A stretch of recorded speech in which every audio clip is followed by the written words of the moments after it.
tous, cette petite vidéo vient en complément de EP48, donc la troisième vidéo réalisée à propos de l'onduleur, la dernière vidéo réalisée d'ailleurs. Alors je vous avais dit dans cette vidéo qu'il existait deux modèles de ce petit circuit de commande. Et je vous avais dit aussi qu'ils étaient pin-à-pin compatibles. Alors c'est vrai, mais à 80%. En réalité, il y a deux ou trois petites différences. Et je trouvais important de vous les définir parce que si vous achetez un modèle qui ne correspond pas pile poil au plan que je vous ai donné dans EP48, vous allez être un peu perdu. Donc dans cette petite vidéo qui va faire juste quelques minutes, je vous explique la différence qu'il y a entre les deux modèles.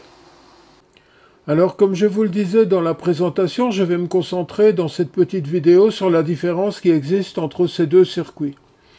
Lorsque vous les commandez sur le web, donc que ce soit sur Amazon, AliExpress, Banggood, etc., c'est la même dénomination pour les deux, et avec les deux circuits, vous avez exactement le même schéma, le schéma erroné qu'on a vu dans EP48. Alors, physiquement, donc pour distinguer les deux circuits, vous voyez ici, vous avez une seule diode, et là, vous avez deux diodes. Bon, il y a d'autres différences et il y a aussi la dénomination des composants qui est différente. Mais disons que pour facilement les identifier, vous regardez une diode ou deux diodes.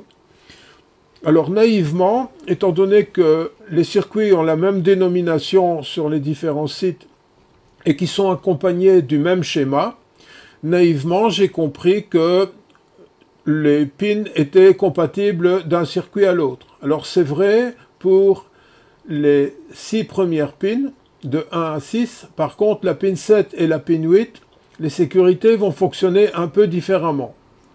Souvenez-vous, quand on a vu EP48, pour tester les sécurités, donc j'avais fait passer un courant de 10 milli dans l'opto.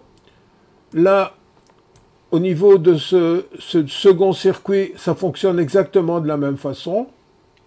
Par contre, au niveau de sécurité, à la pin 7, j'avais mis 12 volts et on avait mémorisation du shutdown par le 358. Et pour tester la sécurité pin 8, on avait fait varier la tension entre 4 volts 9 et 5 volts 2. Alors, ici, c'est un peu différent. Sur ce circuit-là, c'est un peu différent. Au niveau de la pin 7, si vous mettez une tension de 0 à 1 volt 7, le convertisseur fonctionne. Au-dessus de 1 volt 8, il s'arrête. Et si vous redescendez en dessous de 1 volt 7, il redémarre. Donc il n'y a pas de mémorisation par le 358 de cette alarme.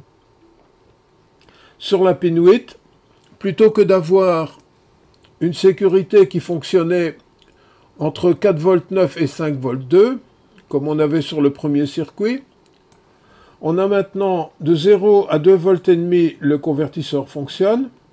Supérieur à 2,6 volts, il s'arrête. Et si on redescend en dessous de 2 volts et demi, il redémarre. Donc c'est le même fonctionnement que ce qu'on avait ici, mais c'est juste les valeurs de tension de sécurité qui sont différentes. Donc faites très attention lorsque vous allez commander ce circuit, de bien vérifier s'il y a une ou deux diodes, auquel cas les sécurités pin 7 et pin 8 seront différentes.